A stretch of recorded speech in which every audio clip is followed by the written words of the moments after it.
August 480 BC, the narrow pass at Thermopylae, northern Greece. King Leonidas of Sparta, 60 years old and hardened by a lifetime of warfare, stood at the edge of the hot gates, studying the distant dust cloud that marked the approach of the largest army the world had ever seen. Behind him, 300 Spartan warriors formed three ranks, their bronze armour catching the morning sun, crimson cloaks draped over their shoulders, 8-foot spears held perfectly vertical. These were the Spartiates, the elite warrior class of Sparta, men who had trained for war since age 7, who knew no other profession, who lived only to fight and die for their city. What Leonidas saw approaching was not merely an army. It was the entire military might of the Persian Empire, the superpower that had conquered everything from Egypt to India, from the Black Sea to the Arabian desert.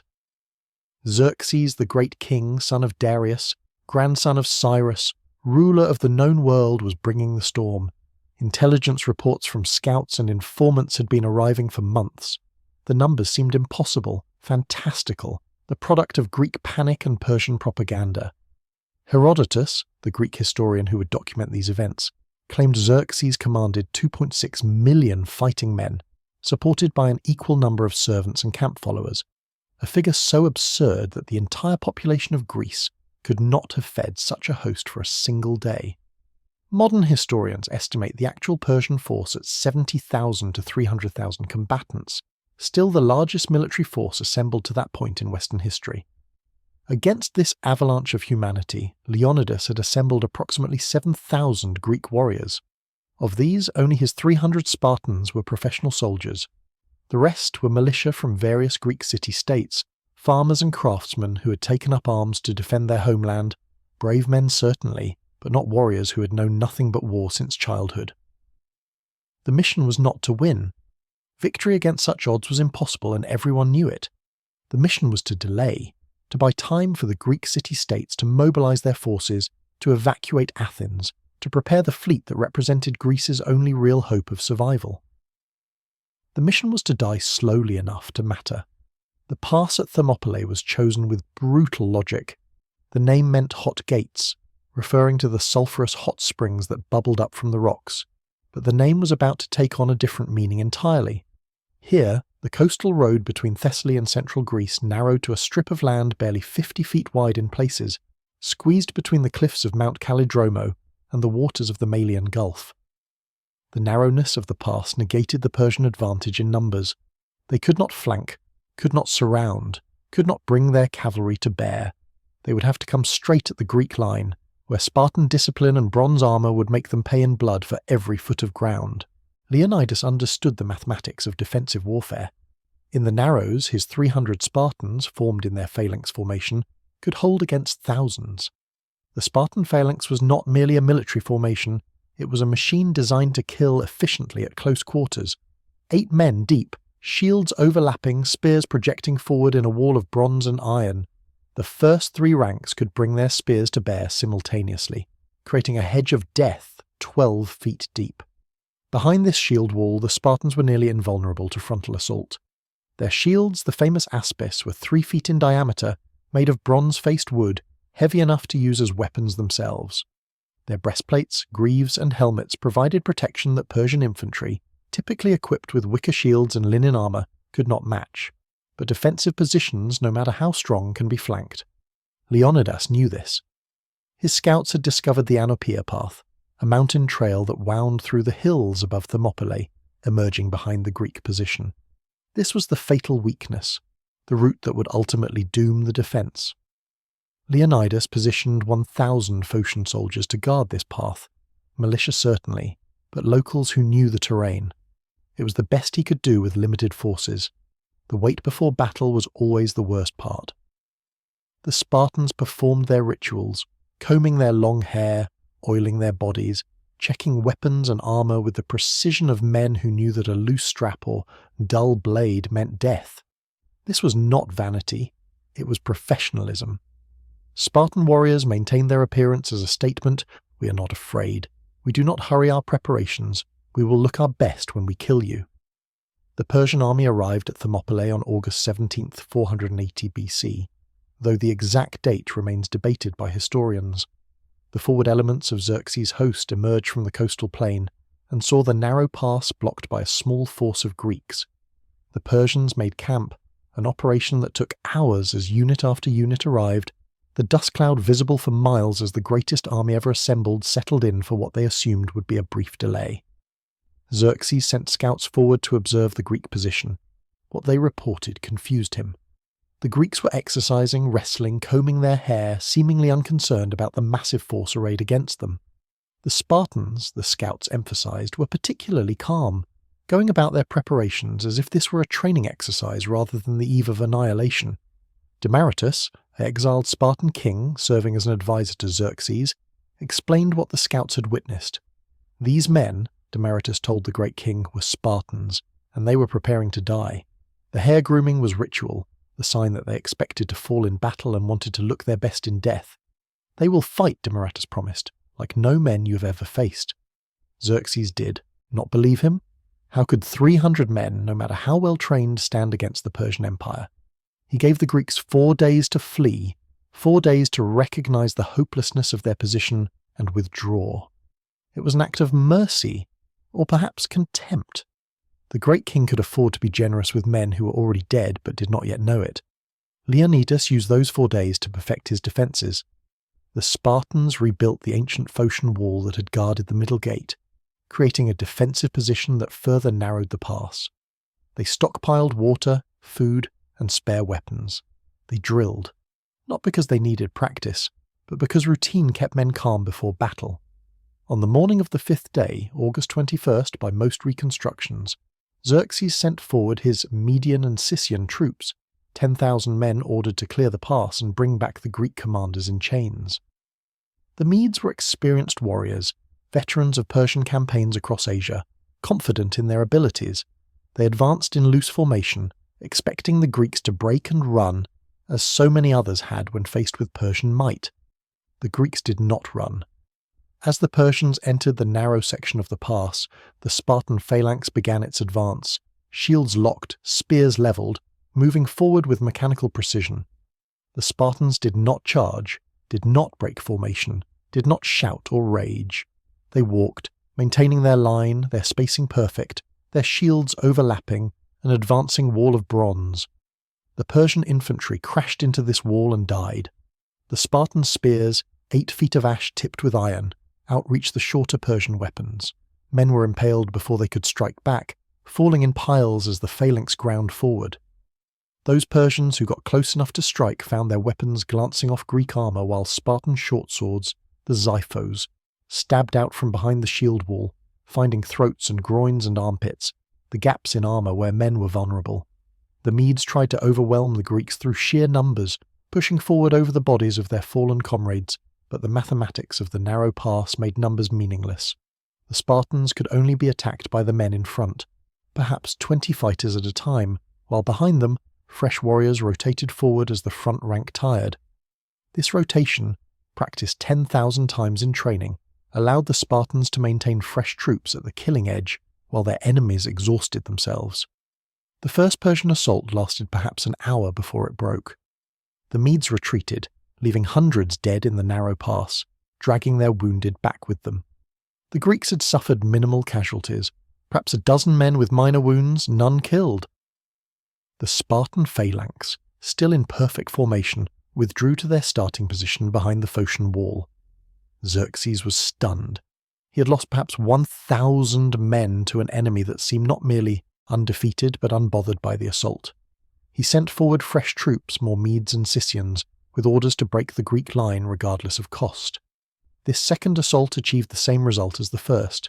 The Persians died in heaps, unable to break through or around the Greek position. The Spartans fought with a cold efficiency that unnerved the Persian soldiers. No shouting, no rage, just professional killing. By day's end, Persian casualties were in the thousands. Greek losses remained minimal. On the second day of battle, Xerxes deployed his elite guard, the Immortals, 10,000 of the finest warriors in the Persian army, so named because their unit was always maintained at exactly 10,000 men, casualties immediately replaced so the unit never diminished. These were professional soldiers, equipped with scale armour and trained in close combat, the best fighters the Persian Empire could produce. They entered the pass confident that Greek militia could not stand against Persian elite infantry. The Spartans were not militia. The Immortals discovered this in the first seconds of contact. The Persian elite troops fought well, maintained their discipline, pressed the attack with courage and skill, and died just as thoroughly as the Medes had. The Spartan phalanx was not a formation that courage could break. It was a killing machine that required tactical brilliance or overwhelming numbers applied from multiple directions to defeat. The Immortals had neither advantage in the narrow pass. Leonidas employed a tactic that demonstrated both the discipline of his men and his understanding of psychological warfare. The Spartans would feign retreat, breaking formation and running back as if routed. The Persians, seeing their enemy flee, would charge forward in pursuit, breaking their own formation in their eagerness to catch the fleeing Greeks. Then the Spartans would turn, reform their phalanx in seconds, and crash into the disorganized Persians, slaughtering them in brutal close combat. This tactic worked repeatedly because Persian soldiers could not believe that men would fake retreat so convincingly, could not imagine the discipline required to run away while maintaining enough cohesion to reform and counterattack. After 2 days of battle, Persian casualties probably exceeded 5,000 men. Greek losses remained under 200. The narrow pass had become a killing ground, the rocks slick with blood, the air thick with the smell of death. Flies swarmed in clouds, the wounded screamed, bodies were piled along the sides of the pass because there was no time to properly remove them. Xerxes faced a problem that military commanders throughout history would recognize.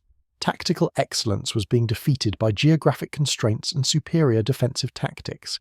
He could throw 100,000 men at the pass, and they would die just as thoroughly as the first 10,000 had. Numbers meant nothing when they could not be brought to bear. That night, a Greek traitor named Ephialtes approached the Persian camp. History records his name with the same infamy that it remembers Judas.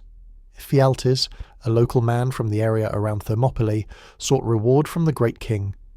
He offered to show the Persians the mountain path, the Anapaea trail that wound through the hills and emerged behind the Greek position. Xerxes immediately understood the value of this intelligence.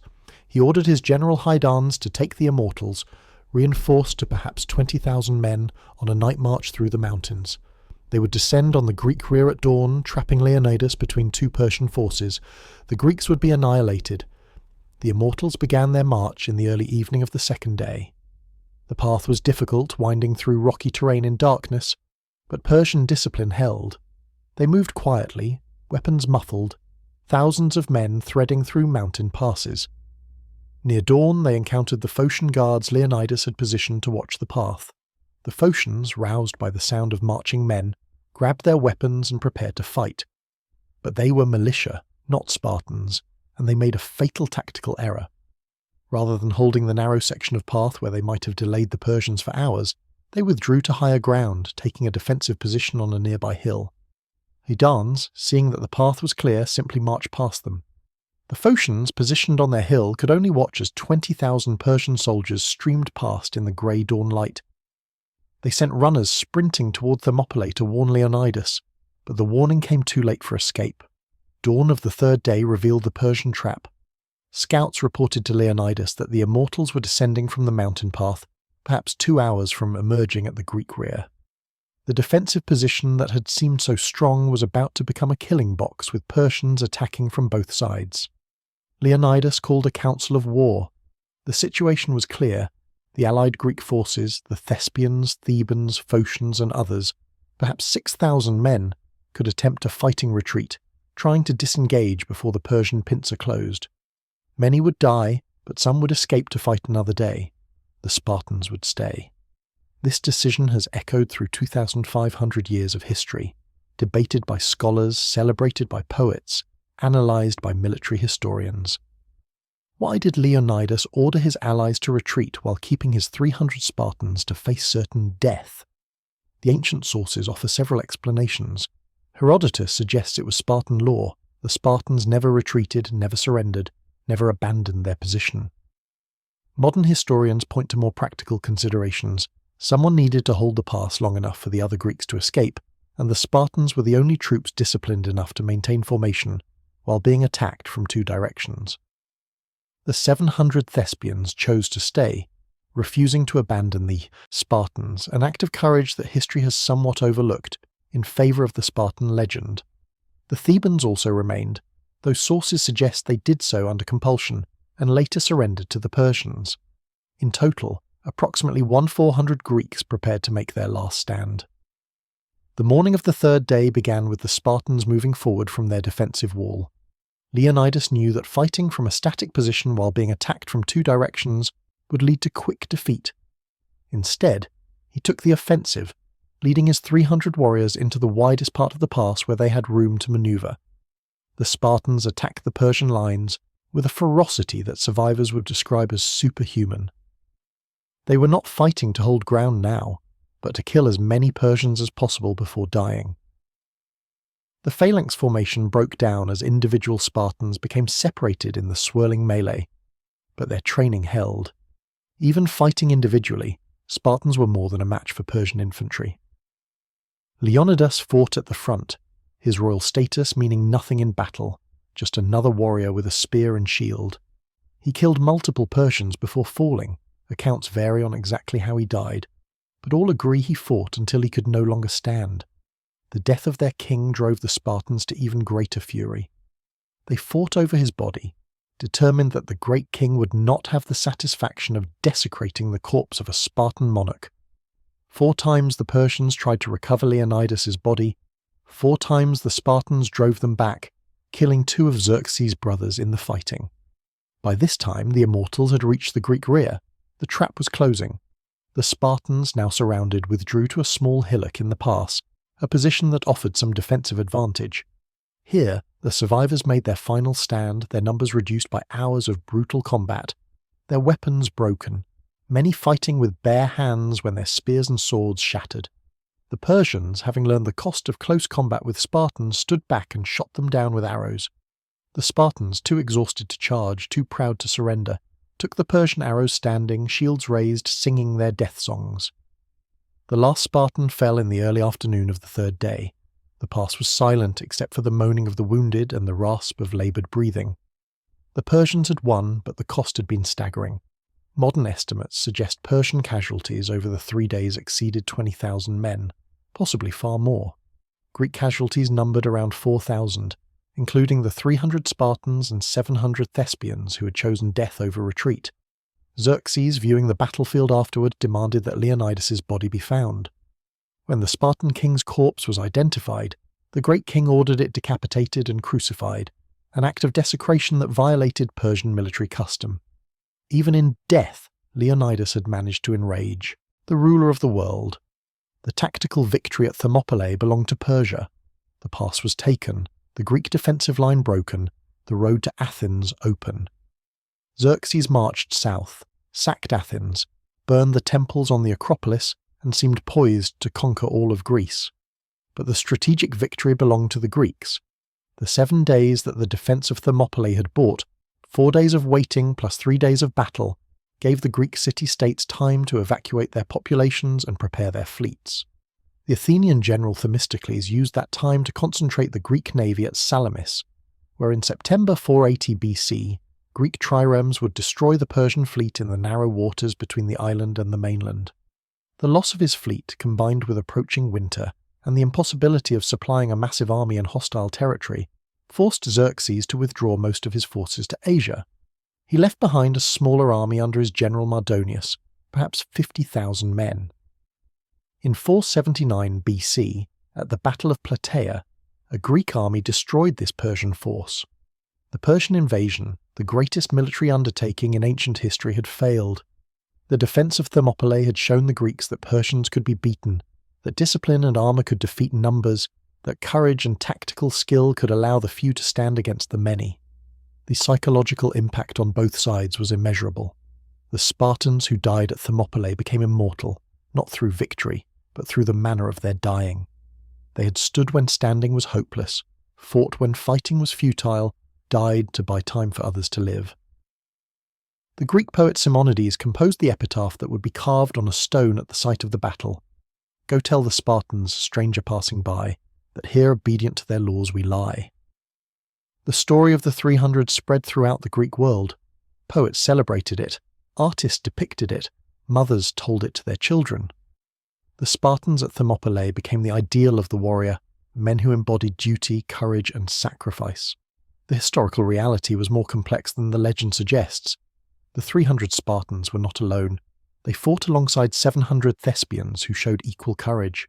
The battle was not a suicide mission for honour, but a calculated military operation designed to delay the enemy. The Spartans were not superhuman warriors from mythology, but highly trained professional soldiers using superior equipment and tactics to multiply their effectiveness. Yet the legend persists because it speaks to something fundamental in human nature: the admiration for those who stand fast when all is lost, who face impossible odds without flinching, who choose duty over survival. The 300 Spartans at Thermopylae embodied these virtues, and their story has inspired military forces for 2,500 years. The aftermath of Thermopylae revealed the deeper implications of the battle. When news reached Sparta that Leonidas and the 300 had fallen, the city went into formal mourning, but there was also pride. The Spartans had done what Spartans always did. They had held their ground, honoured their laws, and died well. The funerals were not occasions for grief, but celebration. These men had achieved the highest honour a Spartan could attain, a glorious death in battle serving their city. The annual festivals that celebrated the fallen would continue for centuries. The impact on Persian morale was less visible but equally significant. The Persian soldiers who survived Thermopylae carried memories of Greek spears and Spartan discipline that would haunt them in future battles. At Plataea, when Greek hoplites advanced in phalanx formation, Persian infantry reportedly hesitated, remembering the killing ground at Thermopylae. The psychological advantage had shifted to the Greeks. Modern military analysis of Thermopylae emphasizes several factors that made the Spartans stand effective beyond its duration. First, the choice of terrain was perfect. The narrow pass negated every Persian advantage except patience. Second, the phalanx formation was ideally suited to defensive warfare in constrained spaces, creating a shield wall that was nearly impregnable to frontal assault. Third, the Spartans' professional training and superior equipment made each warrior worth 10 of his enemies in close combat. But perhaps most importantly, the Spartans understood that their mission was not survival, but delay. This clarity of purpose allowed them to fight without the hesitation that comes from hoping to live. They had already accepted death, which made them far more dangerous than men fighting to survive. The equipment disparities between Greek and Persian forces were crucial to the battle's outcome. The Spartan panoply, the full set of bronze armour, weighed approximately 70 pounds, but provided protection that Persian infantry could rarely match. The Aspis shield alone, at roughly 15 pounds, could stop arrows, deflect spear thrusts, and serve as a weapon for shield bashing. The bronze breastplate, backplate, helmet and greaves covered most of the warrior's body, leaving only small gaps at joints where an enemy needed precision to land a killing blow. The Spartan spear, the dory, was 8 feet of ash wood tipped with an iron spearhead and a bronze butt spike. In the phalanx formation, with men standing shoulder to shoulder, these spears created a forest of points that was nearly impossible to penetrate. If the spear broke, the warrior drew his xiphos, a short sword designed for stabbing rather than slashing, perfect for the close quarters combat that developed when formations collided. Persian infantry, by contrast, typically carried wicker shields, faced with leather or hide, armour made of scales sewn onto fabric or leather backing, shorter spears and curved swords. These weapons were effective in the open warfare of Asian steppes and plains, where mobility and archery dominated tactics, but in the close-quarters crush of phalanx combat. They were inferior to Greek bronze. The Persian army's greatest strength, its cavalry, was completely negated at Thermopylae. The narrow rocky pass offered no room for mounted warriors to operate. The Persian archers, whose massed volleys had broken armies across Asia, found their arrows largely ineffective against Greek shields and armour. The battle at Thermopylae played to every Greek strength and negated every Persian advantage. Leonidas had chosen his killing ground with perfect strategic insight. The question historians have debated for millennia is whether Leonidas intended from the beginning to die at Thermopylae, or whether the last stand became necessary only when Ephialtes revealed the mountain path. Ancient sources suggest Leonidas knew the mission was likely suicidal, and he deliberately selected his 300 from among Spartans who had living sons, ensuring their family lines would continue after their deaths. This suggests premeditation, a king who marched north knowing he would not return. The Spartan political situation supports this interpretation. Sparta was hosting the Olympic Games in August 480 BC, and Spartan law forbade military campaigns during this sacred festival. The 300 warriors Leonidas took north were technically his personal bodyguard, not the Spartan army, allowing him to circumvent the religious prohibition. He promised to send the full Spartan army north after the Olympics concluded, a promise he may never have intended to keep, or perhaps could not keep given the speed of the Persian advance. The Persian numerical advantage, while not as overwhelming as ancient sources claimed, was still decisive if employed correctly. Modern estimates of Xerxes' army range from 70,000 to 300,000 combatants, vastly outnumbering the 7,000 Greeks initially at Thermopylae. The Persian fleet, estimated at 600 to 1,200 warships, controlled the sea lanes and could have simply bypassed the land defence if not for Greek naval forces shadowing them. The coordination between Greek land and sea forces was crucial. While Leonidas held Thermopylae, the Greek fleet fought a series of engagements off Cape Artemisium, preventing the Persian navy from landing troops behind the Greek land position. When the mountain path was discovered and the land defence compromised, the Greek fleet withdrew simultaneously, maintaining the coordination that had kept the Persian forces separated. The 3 days of battle at Thermopylae have been analysed by military historians as a textbook example of defensive warfare. The principles Leonidas employed, choosing terrain that negates enemy advantages, using superior training and equipment to multiply force effectiveness, maintaining discipline under pressure, rotating fresh troops to the front, and accepting casualties as the price of mission success, are taught in military academies today. The Spartan training system that produced the 300 warriors was arguably the most rigorous in the ancient world. Boys were taken from their families at age 7 and raised in military barracks, the agog system designed to create perfect soldiers. They learned to fight with spear and shield, to move in formation, to endure pain without complaint, to obey orders without question. They were deliberately underfed to encourage stealing food, teaching resourcefulness and cunning. They went barefoot in all weather to harden their feet. They slept on reed mats they gathered themselves, learning to be comfortable in discomfort. The culmination of this training came at age 20, when young Spartans became full citizens and warriors. But their education continued throughout their lives. Constant training, constant drilling, maintaining the physical conditioning and combat skills that made Spartan soldiers the most feared in Greece. By age 60, when Leonidas marched to Thermopylae, he had been training for war for 53 years. The 300 who followed him represented between 5 and 15 decades of combined military experience per warrior. This was not a militia called up in emergency, it was a professional military force that had literally known no other life than warfare. The contrast with their opponents was stark. While individual Persian warriors might be brave and skilled, the Persian army was primarily a conscript force drawn from the empire's subject peoples. Units fought with their native weapons and tactics, creating coordination challenges. The elite Immortals were professional soldiers, but even they could not match the lifetime of training that created a Spartan warrior. The aftermath of Thermopylae saw both sides claiming moral victory. Xerxes could point to the battlefield littered with Greek dead, the pass now open, his army marching south unopposed. But his generals reported the costs: thousands of Persians dead, his elite Immortals badly mauled, his army's morale shaken by the realization that Greek warriors were far more formidable than expected. The psychological impact became evident at Salamis and Plataea, where Persian forces, despite often having numerical superiority, fought more cautiously, more fearfully than they had in earlier campaigns. The Greeks conversely took inspiration from Thermopylae. If 300 Spartans could hold the Persian Empire for 3 days, what could 10,000 Greeks accomplish? What could 40,000 do? The answer came at Plataea, where Greek hoplites destroyed Mardonius's army, killing the Persian general and breaking Persian power in Europe forever. The legacy of Thermopylae extended far beyond the immediate Persian wars. The battle became a foundational myth of Western civilization, the moment when free men stood against tyranny, when the few held the line against the many, when courage and discipline defeated overwhelming numbers.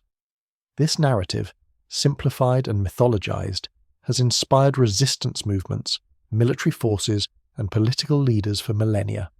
The Spartans themselves carefully cultivated this legacy. They built monuments at Thermopylae, commissioned poetry celebrating the fallen, and incorporated the battle into their civic identity. Future generations of Spartan warriors were taught that the 300 had set the standard, that death in battle serving Sparta was the highest achievement possible.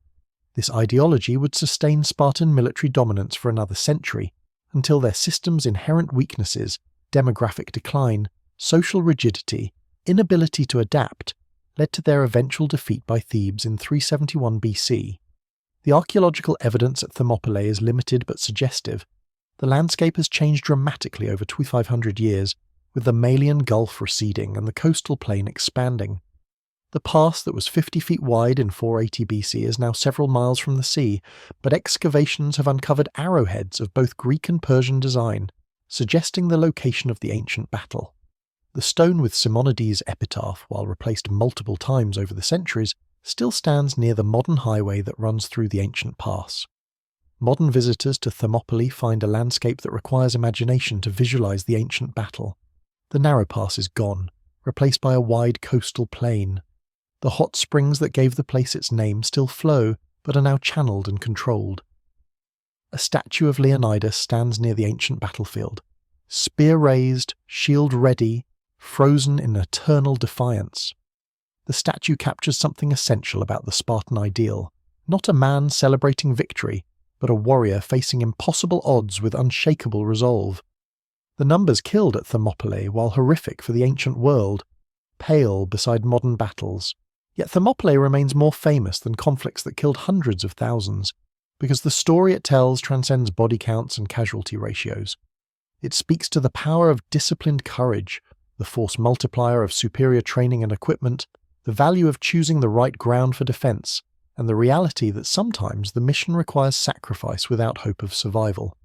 The question of whether the 300 Spartan sacrifice was militarily necessary continues to generate debate. Some historians argue that the entire Greek force could have withdrawn when the mountain path was compromised, that the last stand accomplished nothing except creating martyrs.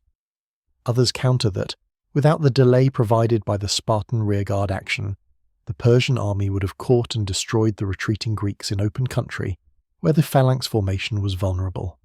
The most convincing argument for the necessity of the last stand focuses on time and distance. The Greek allies needed several hours to withdraw along the narrow coastal road, hours during which they were vulnerable to Persian cavalry and light infantry. The Spartans' morning assault into the widest part of the pass, their afternoon last stand on the hillock, these bought the time needed for the others to escape. Perhaps 6,000 Greek warriors survived because 1,400 chose to die. The ratio was brutal but effective. The Persian perspective on Thermopylae comes primarily from Greek sources, since Persian written records of the campaign have not survived. Herodotus, who wrote his histories a generation after the battle, interviewed Persian veterans and officials, incorporating their perspectives into his narrative. These accounts suggest the Persians viewed Thermopylae as a costly but necessary victory, an obstacle overcome through superior numbers and the fortunate discovery of the mountain path. There is little evidence that Persians saw the battle as a significant defeat or turning point. That assessment came only after Salamis and Plataea made clear that the invasion had failed. The role of Ephialtes, the Greek traitor who revealed the mountain path, has made his name synonymous with treachery in Greek language and culture. The Greek word Ephialtes came to mean nightmare, literally the thing that leaps upon you in the dark. His motivation remains unclear. Ancient sources suggest he sought reward from Xerxes, but some modern historians speculate he may have been threatened or coerced. Regardless of motivation, his betrayal was militarily decisive, transforming a strong defensive position into a death trap. The fate of the Theban contingent that remained at Thermopylae is controversial. Greek sources claim they surrendered to the Persians, abandoning the Spartans at the critical moment, and were branded on Xerxes' orders as punishment before being released. Theban sources now lost apparently claim their men fought alongside the Spartans to the end.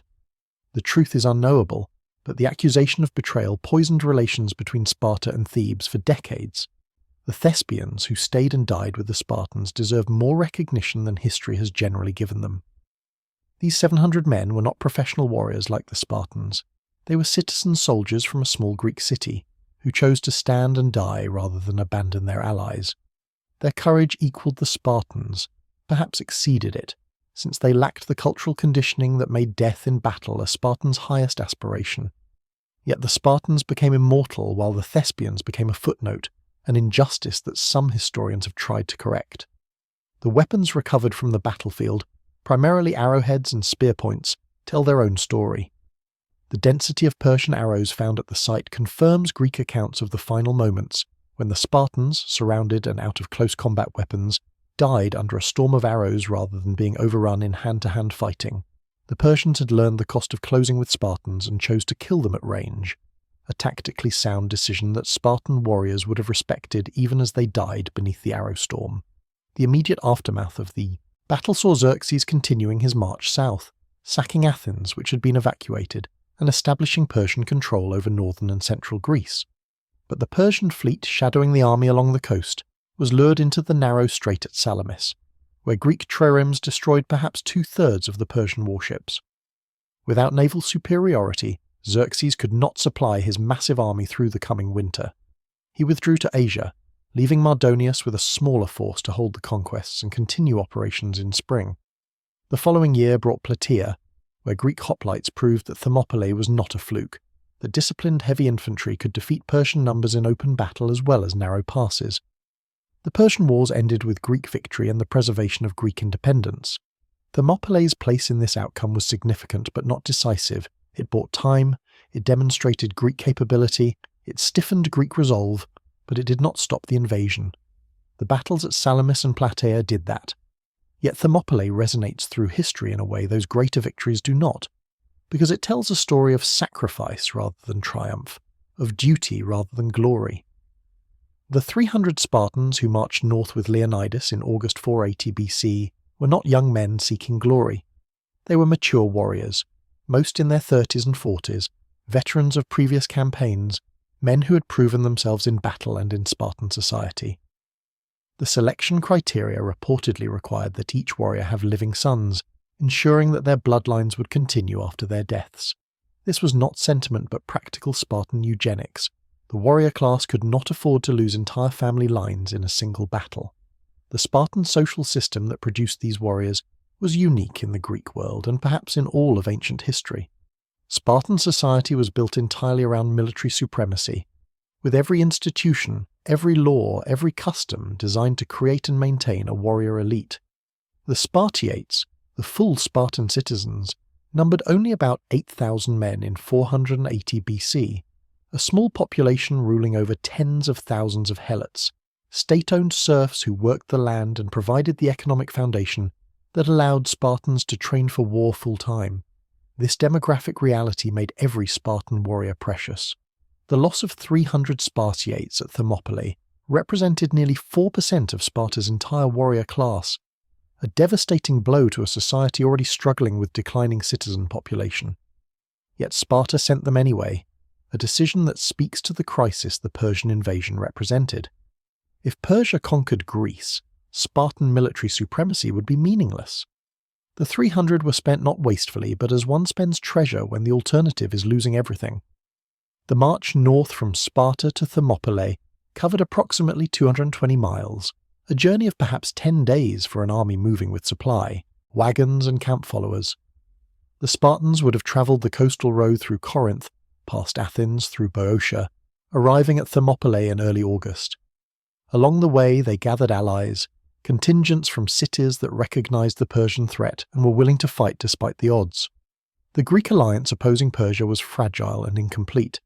Many Greek cities chose neutrality, hoping to avoid Persian wrath. Some, like Thebes, collaborated with the invaders. Others prepared to submit if resistance proved futile. The Greeks who gathered at Thermopylae represented not all of Greece but those city-states willing to fight, a coalition of the brave or the desperate depending on perspective. The strategic situation in summer 480 BC was dire for Greece. The Persian army was approaching from the north, having crossed the Hellespont on a bridge of boats, marching through Thrace and Macedonia, sweeping aside or incorporating Greek cities that submitted. The Persian fleet paralleled the army offshore, ready to land troops behind any defensive position or to engage the Greek navy if it offered battle. The Greek strategy, developed primarily by the Athenian general Themistocles, relied on simultaneous defensive operations on land and sea. While Leonidas held Thermopylae, the Greek fleet would fight the Persians off Cape Artemisium, preventing naval flanking of the land position. If either position failed, both would have to withdraw. The strategy was sound, but depended on coordination and timing that would prove difficult to maintain under the chaos of combat. The pass at Thermopylae offered multiple defensive positions, not just a single gate. The Spartans could fall back from one position to another, trading space for time, making the Persians pay for every yard of advance. The rebuilt Phocian wall provided the first strong point, but there were narrower sections further south that could be defended even if the wall was overrun. The geography favoured defence in depth, each position forcing the Persians to attack frontally against prepared Greek positions. The first 2 days of battle established a pattern that would repeat through ancient and medieval warfare. Heavy infantry and strong defensive positions could hold against far larger forces if the terrain prevented envelopment. The lessons of Thermopylae would be relearned at Cannae, at Agincourt, at the Alamo, anywhere that discipline and defensive advantages allowed the few to contest the many. The mathematics of such battles are unforgiving. Defensive forces inflict disproportionate casualties but cannot win. They can only delay and exact a price. The Spartan warrior culture emphasized not individual heroism, but collective discipline.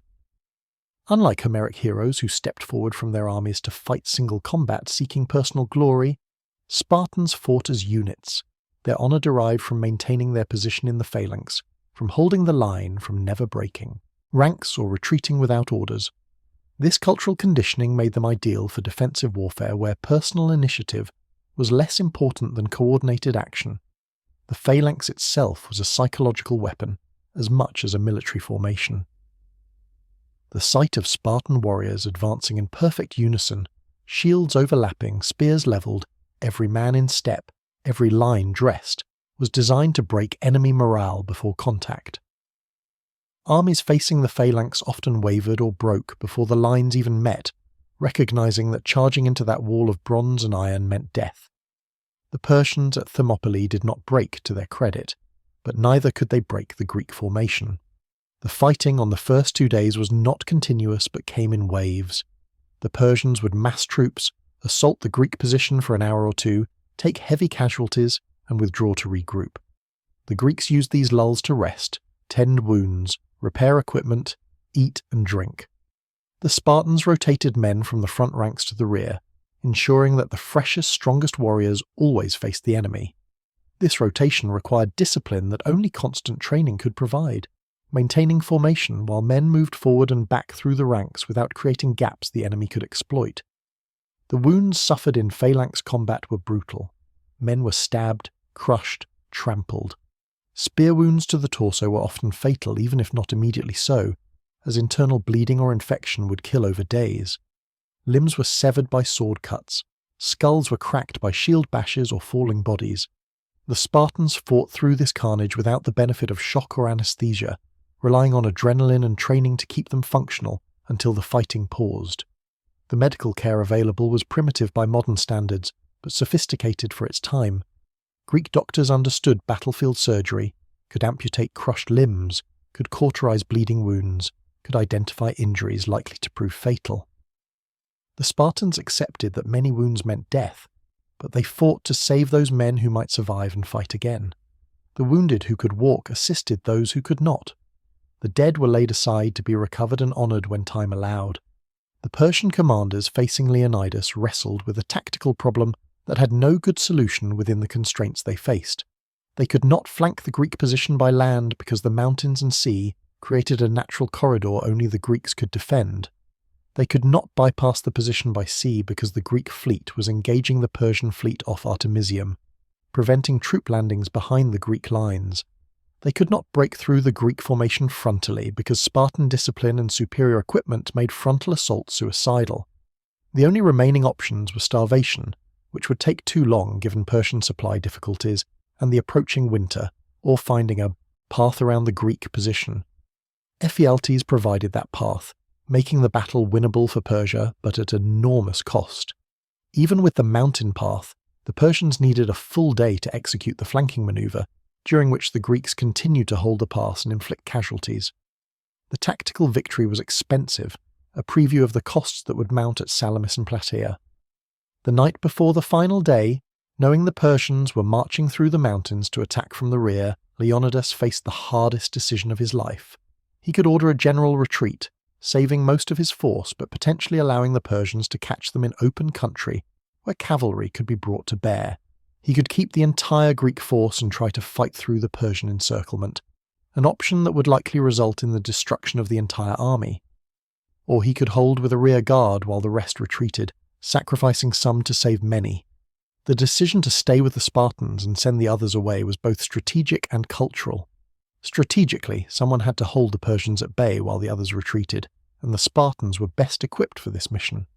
Culturally, Spartan law and custom demanded that warriors never abandon their position, never retreat unless ordered by legitimate authority, and Leonidas, as king, was the legitimate authority who could order others to withdraw but could not order himself to leave. The 700 Thespians who refused to leave complicate the narrative of Spartan exceptionalism. These citizen soldiers from a small polis demonstrated that courage was not a Spartan monopoly, that ordinary Greeks could face death with the same resolve as professional warriors. Their choice to stay was perhaps more remarkable than the Spartans' decision, since they lacked the cultural conditioning and martial pride that made death in battle a Spartan ideal. They stayed out of loyalty or honour, or simple refusal to abandon their brothers in arms, and they died just as thoroughly as the Spartans. The morning assault on the third day showed Leonidas's tactical flexibility. Rather than waiting in defensive positions to be surrounded and crushed, he took the offensive, leading his remaining warriors forward into the widest part of the pass. This move forced the Persians to engage frontally while their flanking force was still descending the mountain trail, buying additional time for the retreating Greeks and maximizing the casualties the Spartans could inflict. The fighting that morning was different from the disciplined phalanx combat of the previous days. This was a general melee, Spartans fighting in small groups or individually, using every weapon at their disposal, killing with spears, swords, shields, helmets, fists. The training that had drilled them in formation fighting now showed its deeper value. Spartans were trained to fight under any conditions, to adapt to chaos while maintaining the basics, techniques that made them deadly. Leonidas' death galvanized both sides. For the Spartans, losing their king in battle was simultaneously a tragedy and an honor. The king had fulfilled his duty, had died at the front fighting beside his men, had earned the glorious death that Spartan culture celebrated. For the Persians, killing the enemy commander should have broken morale and ended resistance, but instead it intensified the fighting as Spartans battled to protect their king's body from desecration. The fight over Leonidas's corpse became a microcosm of the larger battle, Persians trying to seize the body through sheer numbers, Spartans defending it through superior skill and desperate fury. 4 separate assaults were repulsed, each leaving piles of Persian dead. 2 of Xerxes' brothers fell in this fighting, killed by Spartans who were themselves wounded and dying but still dangerous. The loss of royal princes would have infuriated Xerxes and explained his later order to mutilate Leonidas's body, a violation of Persian custom that suggested the dead Spartan king had wounded the great king's pride as thoroughly as his warriors had decimated Persian forces. When the Immortals finally arrived from the mountain path and the trap closed, the surviving Spartans withdrew to the hillock that would become their final position. By this point, most had lost their primary weapons. Spears had broken in earlier fighting, swords had snapped or been lost. Some men fought with broken spear shafts, others with shields alone, using the heavy, bronze-faced aspis as a bludgeon. Archaeological evidence suggests the final phase of battle involved close-quarters brutality, men grappling and wrestling, using helmets as weapons, biting and gouging in the desperate fury of men with nothing left to lose. The Persian decision to stand back and shoot the final Spartans with arrows was tactically sound but symbolically significant. The Persians had learned that closing with Spartans was costly, even when the Spartans were exhausted and disarmed. Better to kill them at range, accepting that this mode of execution lacked honour, than to lose more men to warriors who were still dangerous even at the point of death. The Spartans, for their part, could do nothing but stand behind their shields and die slowly, singing the songs of Sparta, maintaining their dignity even as Persian arrows found gaps in their armour, or simply accumulated until the weight of bronze shafts dragging on shield and body made defence impossible. The last Spartan to fall entered legend without a name, identified in sources only as the last standing, the final warrior whose death marked the end of the battle. Whether he died from arrows, from wounds that finally overcame him, or from simple exhaustion after 3 days of nearly continuous combat, is unknown. What matters is that he stood until he could no longer stand, that he died facing the enemy, that he never surrendered or begged for mercy. This final, anonymous Spartan embodied everything his culture valued: courage maintained to the point of death, duty fulfilled regardless of cost, honour preserved even in defeat. The battlefield after the fighting stopped would have been a scene from nightmare. Thousands of bodies, mostly Persian but including all 300 Spartans and most of the other Greeks, lay scattered across the pass. The narrow confines meant bodies were piled in some areas, making movement difficult. The August heat would have started decomposition quickly, adding the stench of rot to the smell of blood and voided bowels that marked any ancient battlefield. Flies swarmed in black clouds. The wounded who could not crawl away lay among the dead, some calling for water, others simply moaning or silent in shock. Xerxes' order to find Leonidas' body and then decapitate and crucify it showed the degree to which the Spartan king had gotten under his skin. Persian kings prided themselves on magnanimity toward defeated enemies, offering honourable treatment to those who had fought well. The mutilation of Leonidas broke this tradition, suggesting that Xerxes saw the Spartans stand as a personal affront rather than merely a military obstacle. The desecration would haunt Persian-Greek relations, providing Greek propagandists with evidence of Persian barbarism. The Persian army that marched south after Thermopylae was victorious but not triumphant. The soldiers had seen their elite immortals, the best warriors Persia could produce, stopped cold by Greek heavy infantry. They had watched units advance into the pass and disappear into a meat grinder of bronze and iron. They had counted their dead, thousands of men who would never return to their homes across the empire. The psychological impact of 3 days spent dying to advance a few hundred yards would linger through subsequent battles. The Greek forces that escaped Thermopylae, approximately 6,000 warriors who had stood with Leonidas before his final order to withdraw, carried their own trauma. They had left their comrades to die, a necessary decision but one that would haunt survivors. They had seen the Spartans, supposedly invincible, defeated by numbers and treachery. They had learned that courage was not enough, that even perfect tactics and superior equipment could be overcome if the enemy was willing to pay the price and could find a way to flank strong positions. But they had also learned that Persians could be beaten. The casualty ratios at Thermopylae, perhaps 20 Persians killed for every Greek, demonstrated that disciplined hoplites fighting in phalanx formation were far superior to Persian infantry in close combat. This knowledge would prove crucial at Plataea, where Greek commanders would seek to force battle on terms similar to Thermopylae, terrain that favoured heavy infantry and negated Persian mobility advantages.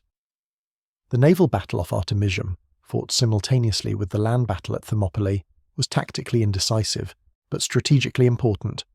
The Greek fleet, outnumbered but fighting in waters they knew well, inflicted heavy casualties on the Persian fleet without achieving decisive victory. When news arrived that Thermopylae had fallen and the land forces were withdrawing, the Greek fleet also pulled back, maintaining the coordination between land and sea forces that had prevented the Persians from exploiting their naval superiority. The withdrawal to Salamis, where the Greek fleet would make its stand in September 480 BC, was made possible by the time Thermopylae had bought. Without those 7 days, the Persian fleet might have caught the Greek ships dispersed and unprepared. Without those 7 days, Athens might not have completed its evacuation, leading to civilian massacre rather than an empty city for Xerxes to burn. Without those 7 days, the Greek alliance might have fractured entirely, with individual cities making separate peace with Persia, rather than continuing resistance. The Battle of Salamis, fought in the narrow waters between the island and the mainland, replicated on sea the tactical advantages Thermopylae had demonstrated on land. Greek triremes, heavier and more solidly built than Persian vessels, rammed and boarded enemy ships in confined waters where Persian numbers and maneuverability were negated.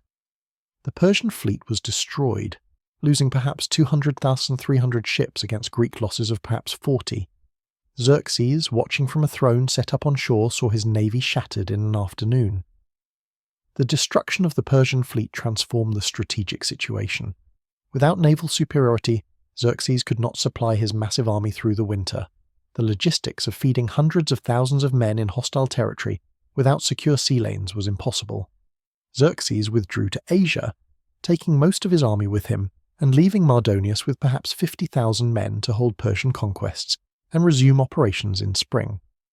The following summer brought the decisive battle at Plataea, where Greek hoplites proved that Thermopylae had not been a fluke or a function of favourable terrain alone. In open country, 40,000 Greek heavy infantry faced Mardonius's 50,000 Persians and destroyed them utterly. The Spartans, fighting to avenge their 300 and their king, broke through the Persian centre and killed Mardonius himself. Persian morale collapsed, their army fragmented, and the survivors fled back to Asia. The Persian wars were over, Greek independence preserved. Thermopylae's contribution to this outcome was indirect but significant. It demonstrated Greek capability, bought time for preparation, and created a narrative of resistance that sustained Greek morale through the dark months, when Athens burned and Persian victory seemed inevitable. The 300 Spartans became symbols of what disciplined courage could achieve against impossible odds, proof that the Persian Empire could be resisted and defeated. The long-term consequences of the Persian Wars shaped Western civilization in ways that are still debated. Greek victory preserved the independence of the Greek city-states, allowing their continued experimentation with democracy, philosophy, art, and science. Whether Western intellectual tradition would have developed differently under Persian rule is unknowable, but Greek culture flourished in the wake of victory in ways that influenced Roman civilization, and through Rome all of Europe.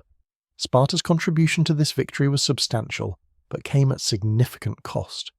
The loss of 300 warriors at Thermopylae, while militarily necessary and strategically valuable, accelerated demographic trends that would eventually doom Spartan supremacy.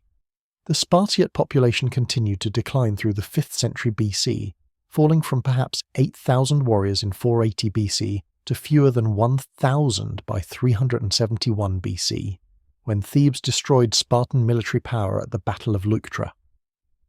The Spartan social system, so effective at producing elite warriors, proved unable to sustain its population base.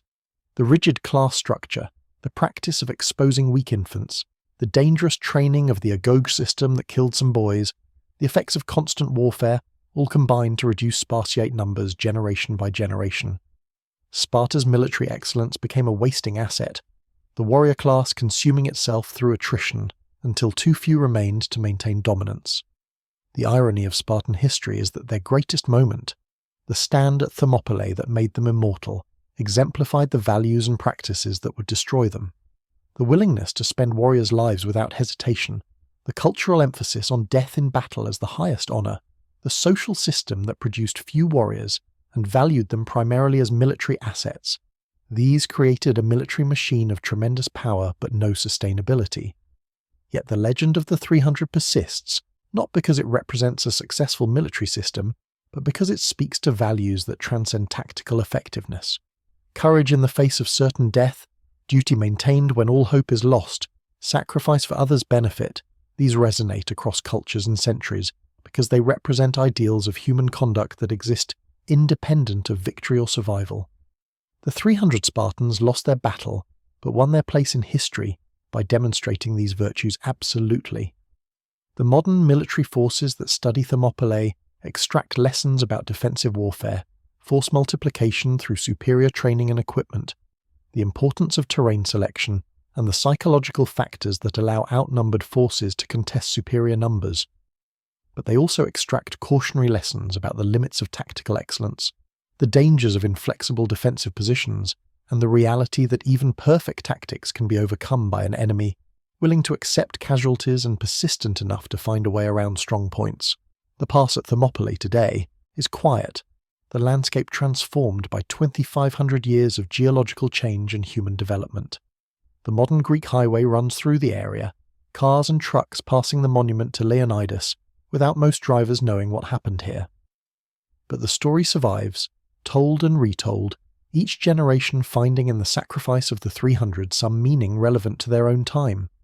For ancient Greeks, Thermopylae exemplified the warrior virtues of courage and duty that their culture celebrated.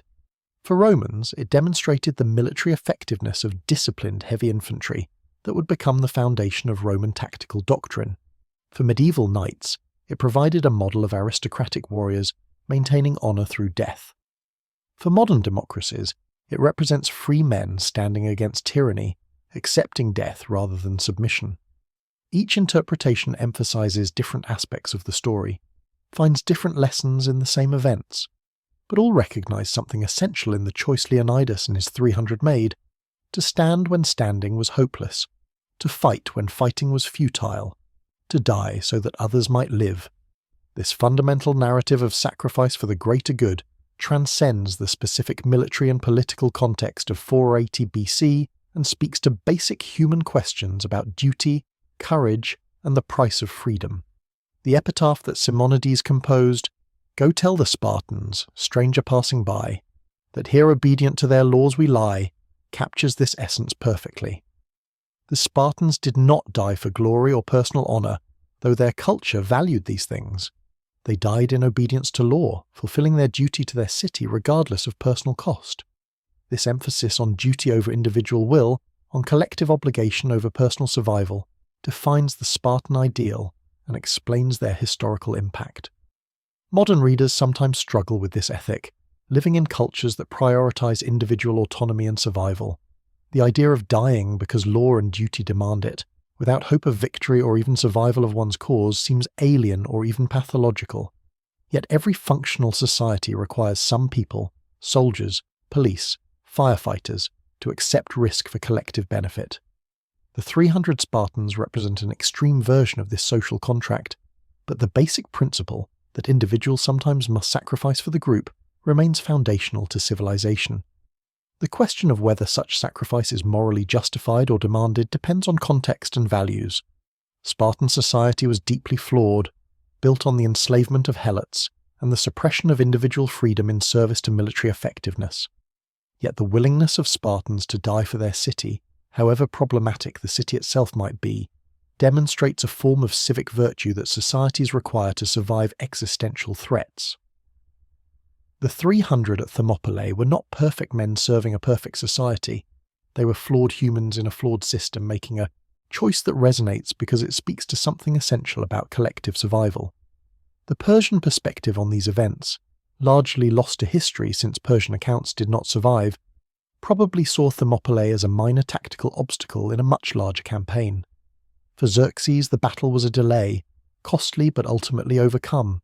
One episode in a massive military operation that was supposed to culminate in the conquest of Greece. The fact that Greek historians remember Thermopylae as a crucial moment, while Persians probably saw it as an expensive but minor victory, illustrates how historical significance is assigned by victors and survivors. Had Xerxes conquered Greece, had Salamis and Plataea resulted in Persian victories, Thermopylae might be remembered very differently or not at all. The 300 Spartans might be a footnote in Persian histories, brave but foolish Greeks who died pointlessly resisting the inevitable. Their sacrifice would still have occurred, their courage would still have been real, but the meaning assigned to these events would be fundamentally different. This raises uncomfortable questions about the relationship between sacrifice and success. The 300 are celebrated because their sacrifice contributed, however indirectly, to eventual Greek victory. But soldiers who sacrifice themselves in losing causes, who demonstrate equal courage in defense of positions that fall and causes that fail, receive less historical attention. The moral value of sacrifice, one might argue, should be independent of outcome, but human nature assigns greater meaning to sacrifices that work than to those that prove futile. The Spartans themselves might have rejected this analysis. Their cultural values emphasize the act of fighting and dying well, rather than the outcome of battles or wars. A Spartan who held his position and died doing so had fulfilled his duty regardless of whether Sparta won or lost the larger conflict. This attitude, deeply embedded in Spartan culture, allowed warriors to fight without the hesitation or calculation that comes from wondering whether one's death will matter. Modern military forces attempt to cultivate similar attitudes, while acknowledging that victory matters. Soldiers are taught that doing their duty regardless of outcome is what honour requires, but commanders make decisions based on whether sacrifice will contribute to winning. The tension between these perspectives, individual honour through duty versus collective success through strategy, defines military ethics in every age. The 300 Spartans at Thermopylae embodied this tension perfectly. Individually, each warrior fulfilled his duty, fought well, died well, achieved the honour his culture valued. Collectively, their stand contributed to Greek victory by buying time and demonstrating Persian vulnerability. Had the strategic context been different, had Greek resistance collapsed despite their sacrifice, the individual honour would remain, but the collective meaning would be lost. This is why Thermopylae resonates. It represents a case where individual virtue and collective success aligned, where duty performed led to meaningful consequences, where sacrifice mattered. Such alignment is rare in history and warfare. More often, soldiers die in confused engagements that accomplish little, or survive battles whose outcomes were determined by factors beyond their control.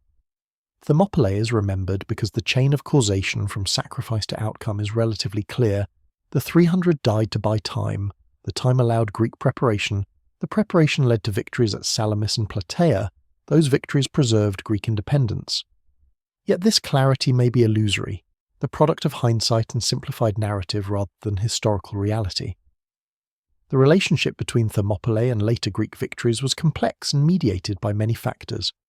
The 300 Spartans were one variable among hundreds that determined the outcome of the Persian wars. Their sacrifice mattered, but so did Themistocles' strategic insight, Athenian naval strength, Persian logistical problems, weather that damaged Persian fleets, political decisions in Greek cities, and countless other factors.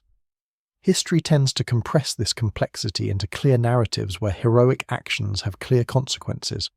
The reality is messier, more contingent, less dramatic. The 300 Spartans died well, and their deaths contributed to eventual victory, but the causal chain is not as direct as legend suggests. This does not diminish their courage or sacrifice, but it does complicate the meaning we assign to these events. Perhaps the most honest assessment of Thermopylae is that it mattered both more and less than legend claims. It mattered less militarily, since the battle was a tactical defeat, and the strategic impact depended on many other factors. It mattered more psychologically and culturally, creating a narrative of resistance that inspired Greeks then, and has inspired warriors and citizens for millennia since. The power of the story may exceed the importance of the event, a paradox that defines many historical moments. The 300 Spartans who died at Thermopylae could not know how history would remember them. They fought and died in the present, making decisions based on their training, their culture, and the immediate tactical situation. The meaning their sacrifice would acquire, the inspiration their story would provide, the debates their example would generate, all of this came later, created by survivors and historians and poets who shaped raw events into meaningful narrative. This gap between experience and meaning is fundamental to understanding historical events. The participants lived through chaos, fear, pain, and death. The chroniclers created order, significance, and lessons from this chaos. Both perspectives are valid, but they describe different things: the lived reality of historical moments versus the interpreted, significance assigned by later ages. The ultimate legacy of Thermopylae is not the tactical lessons, though these remain valid, or the specific outcome of the Persian Wars, though this shaped Western history. The ultimate legacy is the story itself, the narrative of 300 men standing against impossible odds, fulfilling their duty despite certain death, buying time with their lives for others to survive and win. This story has been told for 2,500 years because it speaks to fundamental questions about courage, duty, sacrifice, and the price of freedom that every generation must answer for itself.